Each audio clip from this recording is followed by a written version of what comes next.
করে শুনবেন। নবীজি সাল্লাল্লাহু আলাইহি ওয়াসাল্লাম বলেন, লা তাকাতু, তোমরা পরস্পরের বিচ্ছিন্ন হইও না। আমার ভাইয়েরা খেয়াল করে হাদিসটা শুনবেন, লা তাকাতু, তোমরা পরস্পরের আলাদা হইও না। কথাটা কার? আল্লাহ নবীজি সহিহ হাদিস, খেয়াল করেন, লা তাকাতু, তোমরা পরস্পরের বিচ্ছিন্ন হয়ে যেও না।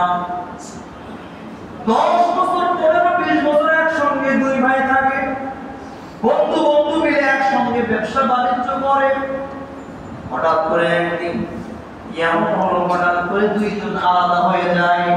নবীজি বলেন, লা তাকাতু, মুহাব্বতের সাথে আছো তোমরা, কখনো আলাদা হওয়ার চেষ্টা করো না।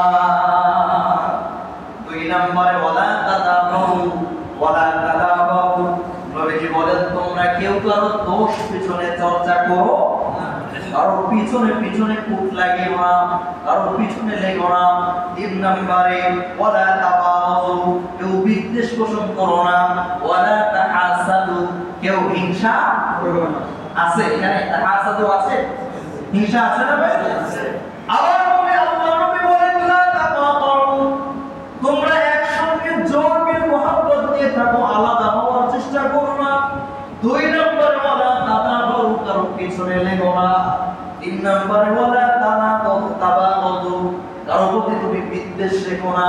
ওয়ালা তাহাসাদু, কাউকে তুমি হিংসা করো না।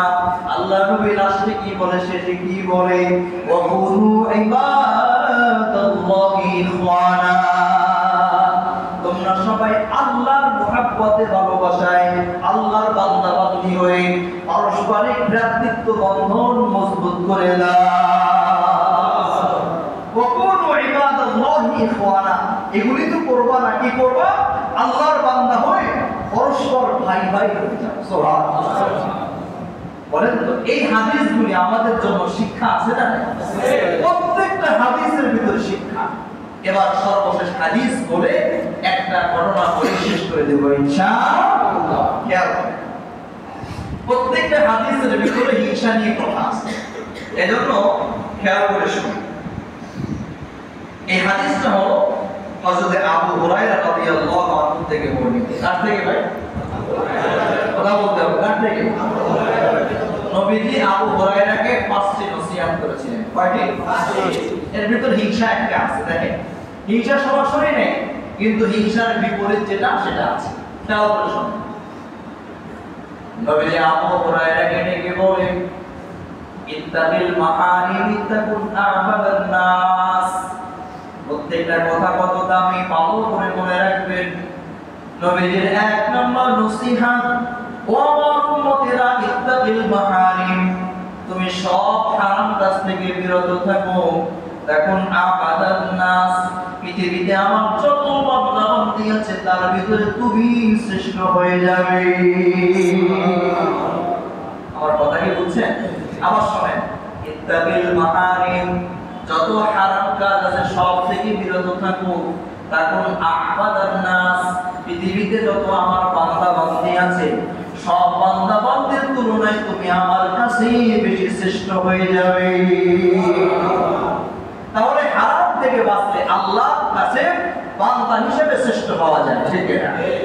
2 নম্বর নবীজি বলেন, ওয়াল্লাহ বিমা ওয়াসাবাল্লাহু লাক তাকুন আ'বাদান নাস, এই কথাগুলি স্বর্ণের অক্ষর দিয়ে লিখে রাখার প্রয়োজন। আল্লাহ নবী বলেন, কত বিমা ওয়াসাবাল্লাহু লাক, আল্লাহ তোমাকে যা দিয়েছেন তাই নিয়ে খুশি থাকো। সুবহানাল্লাহ। আল্লাহ তোমাকে যেমন চেহারা দিয়েছে আলহামদুলিল্লাহ বলো, যেমন বডি দিয়েছে আলহামদুলিল্লাহ, যেমন সম্পদ সন্তান দিয়েছে আলহামদুলিল্লাহ। আল্লাহ যা কিছু দিয়েছে, কত বিমা ওয়াসাবাল্লাহু লাক, তোমাকে আল্লাহ যতটুকু বন্টন করেছেন দিয়েছেন, এটা নিয়ে আল্লাহর উপরে খুশি থাকো। আল্লাহ বলেন, তাকুন আ'বাদান নাস, আমার বান্দা বান্দীদের ভিতরে তোমার দিলটা, তোমার মনটা সবচেয়ে বড় ধনী হয়ে যাবে। কেউ যদি এটা মানে, বলেন তো নিজেকে ধনী মনে হবে কি হবে না? আল্লাহ তুমি আমাকে যা দিছো এটা সবচেয়ে বেশি দিয়েছো। এমন অনেক মানুষ আছে যেটা আমি যা পেয়েছি ওরা সেটা পায় নাই। এটা ভাবলে বলেন তো আর কোনো আফসোস লাগে? নিজেকে ধনী বলে আল্লাহ বলেন দেখুন আওলাদ নাস, তোমার দিনটা আমি আল্লাহ সবচাইতে বড় ধনী বানিয়ে দেব। সুবহানাল্লাহ।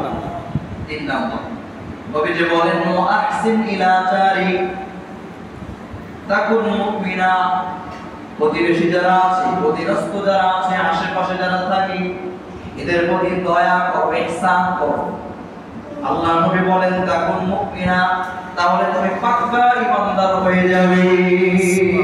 আল্লাহু আকবার। প্রতিবেশীর প্রতি ইহসান করলে, দয়া করলে, ইমানের ভিতরে ঘাটতি থাকলে আল্লাহ পূরণ করে দেবে ইনশাআল্লাহ। 4 নম্বরটা আমরা 5 নম্বর নিয়ে, যেহেতু মূল আলোচনা ওটা নিয়ে 4 নম্বর আরেকটা, সেটা হলো নবীজি বলেন ওয়ালা তুকসিরিজ দিন।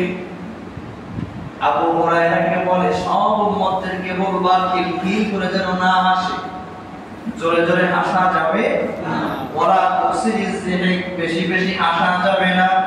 ফাইন্না কাসরাতুল যিহকি তুমিতু কলবা, যে লোকটা বেশি বেশি হাসে, বেশি হাসার কারণে জিন্দা দিলটা আল্লাহ মৃত বানিয়ে দিবে। আমাদের দিলটা যদি জিন্দা থাকে, এই দিলটা ইবাদত করতে মনে চায়, এই দিল থেকে কোরআন তেলাওয়াত করতে মনে চাইবে, এই দিল থেকে বেশি বেশি আল্লাহ পাক রব্বুল আলামিনের কালাম পড়তে মনে চায়, আল্লাহর জিকির করতে মনে চায়। নবীজি বলেন তুমি যদি বেশি বেশি হাসো তাহলে এই দিলটা আর জিন্দা থাকবে না, মরে যাবে। আর মরা দিল কখনো জান্নাতে যেতে পারবে না। এই জন্য নবী বলেন ওয়ালা তুকসিরিজ যিহক, বেশি বেশি হাসবা না। ফাইন্না কাসরাতুল যিহকি তুমিতুল কলবা, বেশি বেশি হাসলে বান্দা বান্দির দিলটা, অন্তরটা ভরে যায়। 5 নম্বর খেয়াল করেন নবীজি বলেন ওয়াহিব্বা লিন-নাসি মা তুহিব্বু লিনাফসিকা, ওয়াহিব্বা লিন-নাসি মা তুহিব্বু লিনাফসিকা তাকুন মুসলিমা। এটা হলো আমাদের পয়েন্ট। ওয়াহিব্বা লিন-নাসি মা তুহিব্বু লিনাফসিকা তাকুন মুসলিমা।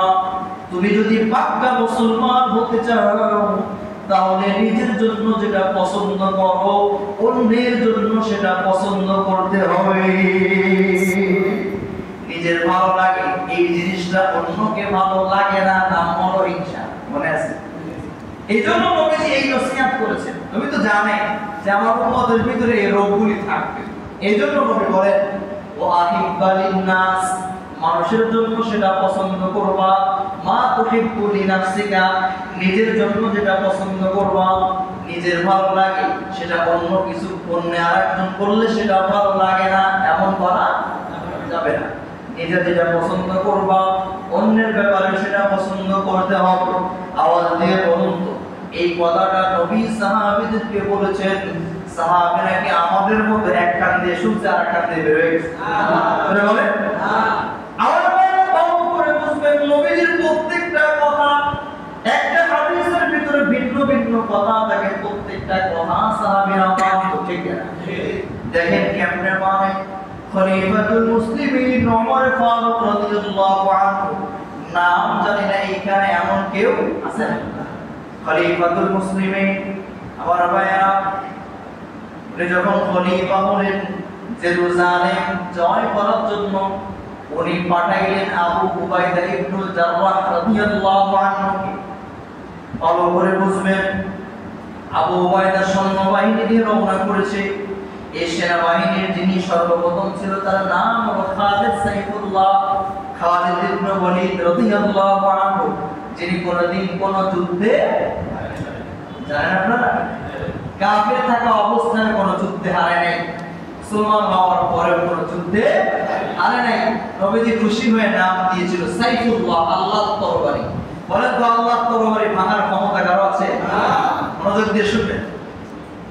আবু উবাইদা ইবনুল জাররাহ উনি হলেন ওমর ফারুকের প্রধান।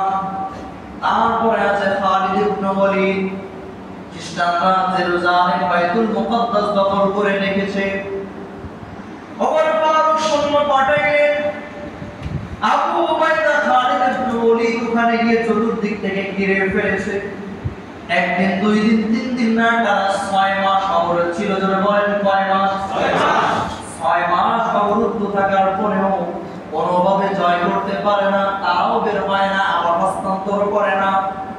এই ভাইরা আমার ভিতর থেকে খ্রিস্টানদের যিনি রাজা ছিল, মেইন যিনি, উনি চিঠির মাধ্যমে জানায় দেয় খলিফাতুল মুসলিমিন ওমর যদি এই জেরুজালেম আসে তাহলে আমি জেরুজালেম ছাড়বো, না হলে ছাড়বো না।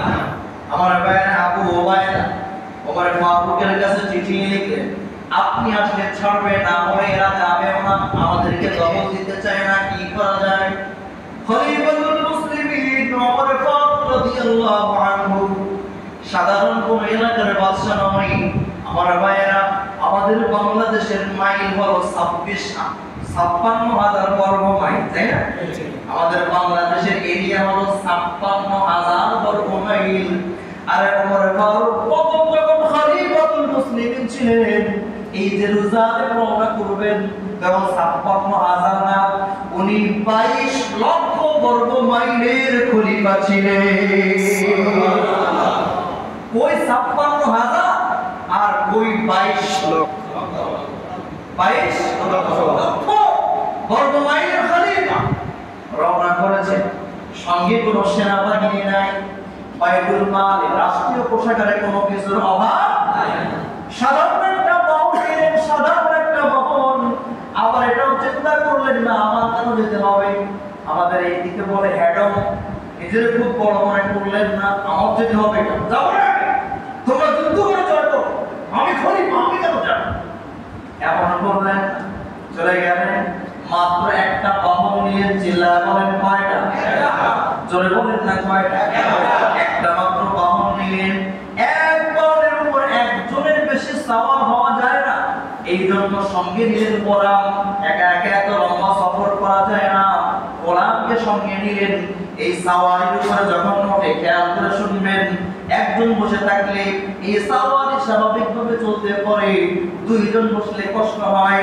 ওমর ফারুক গোলামকে বললেন, আমরা প্রাণী, এই প্রাণীটাও তো একটা প্রাণী, আমরা আশরাফুল মাখলুকাত মানুষ হয়ে সাধারণ প্রাণীর কষ্টের কারণ হতে চাই না। গোলাম বললেন, কি করা যায়, কি করবেন? ওমর ফারুক বললেন, গোলাম কিছুক্ষণ তুমি এই উটের পিঠে বসবা, আমি লাগাম ধরে টানবো, আর কিছুক্ষণ আমি পিঠে বসবো, তুমি লাগাম ধরে টানবা। এগুলি কল্পনা করা যায়? আমার ভাইয়েরা খেয়াল করেন, আমি ইতিহাসের ভিতরে আজকেও পড়েছি, যেদিন খলিফাতুল মুসলিমিন ওমর জেরুজালেম রওনা করেছে, গায়ে যে জামাটা ছিল, জামার ভিতরে মাত্র 14টা তালি। কয়টা? 14টা। আল্লাহু আকবার। মাত্র বললাম, এজন্য মনে হয় বোঝেন নাই। আমাদের জামার ভিতরে কোনো তালি আছে? না। এই মসজিদে যারা বসে আছেন, কেউ কি 22 লক্ষ বর্গ মাইলের খলিফা? না। কিন্তু আমাদের কারো জামায় একটা তালি আছে? না। সবার জামা, এখানে যারা আছে, বাচ্চাদের জামাও তালি নেই। এই বাচ্চারা যারা আমাদের মাদ্রাসায় পড়ে, এই বাচ্চাদের মা বাবারা, গার্ডিয়ান যারা, তারাও তালি দেওয়া জামা বাচ্চাদের গায়ে দেওয়ায় না। আমরা আমাদের সন্তানদেরকে গায়ে দেওয়াই না, নিজেরাও গায়ে দেই না।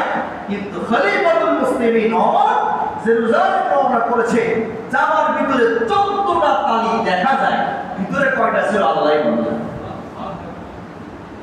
আমার ভাইরা ভালো করে বুঝবেন, নবী কেমনে বলেছে, সাহাবীরা কেমনে মেনেছে। রওনা করেছে, করতে করতে করতে করতে ওমর ফারুক আসবে, সব জায়গায় ঘোষণা হয়ে গেল। মেইন যে জেরুজালেমের গেট আছে, ওখানে সাহাবীরা এবং অন্যান্য যারা আছে তারা অপেক্ষমান, খলিফাতুল মুসলিমিন আসবে। হঠাৎ করে যখন সামনে নজর পড়েছে, দেখে একজন উটের রশি দিয়ে সামনে হাঁটে, আর একজন উটের পিঠে বসা। নিচে যে লোকটা আছে তার শরীর জীর্ণ শীর্ণ, পোশাক আশাক বেশি ভালো না, কিন্তু উপরে যে বসা তার তুলনায় নিচে যে লোকটা লাগাম ধরে হাঁটে তাকে বেশি দামি মনে হয়। ইসলামটা তো চেনে না আমার বেলা, কিন্তু যারা মুসলমান সাহাবী যারা বলেন তারা চেনে কি চেনে না? তারা চিনে ফেলেছে। আবু উবাইদা ইবনে জাররাহ রাদিয়াল্লাহু আনহু দৌড় দিয়ে চলে গিয়েছে, অন্যদিকে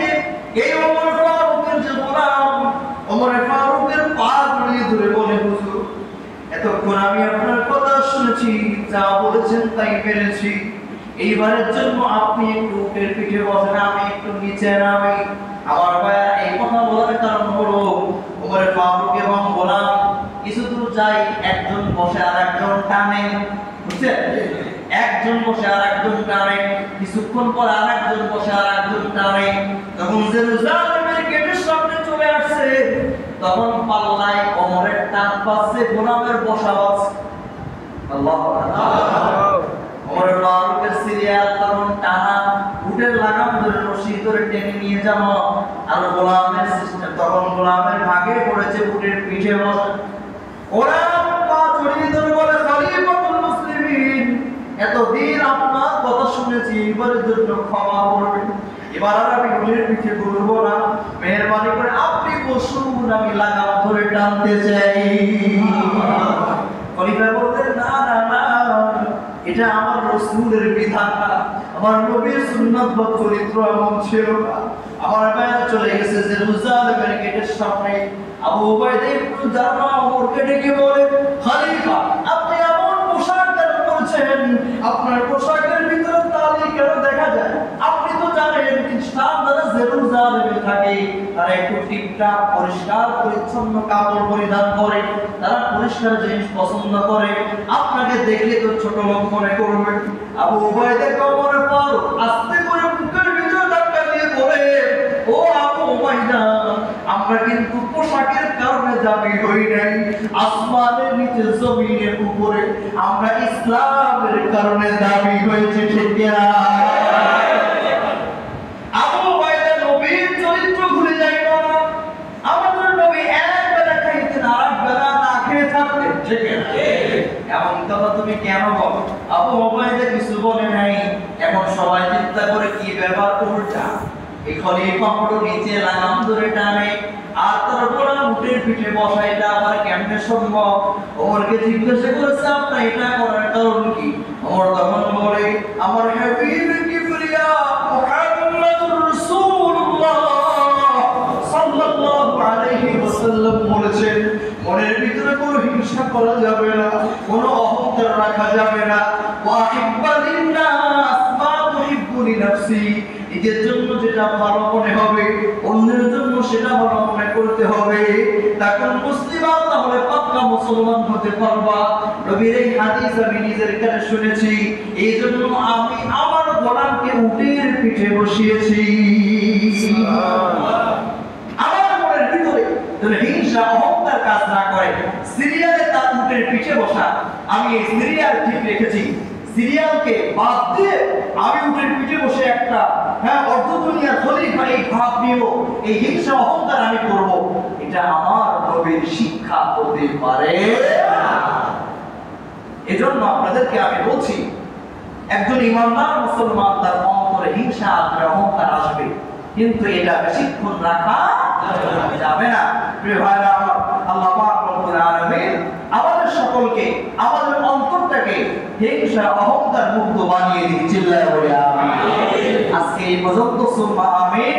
ওয়া আখিরু দাওয়ানা আলহামদুলিল্লাহি রাব্বিল আলামিন। আলহামদুলিল্লাহি রাব্বিল আলামিন। والصلاة والسلام على سيد الأنبياء والمرسلين. ربنا ظلمنا أنفسنا وإن لم تغفر لنا وترحمنا لنكونن من الخاسرين. আয় আল্লাহ, দীর্ঘক্ষণ বসে বসে তোমার পবিত্র কোরআনের তাফসীর শুনেছি।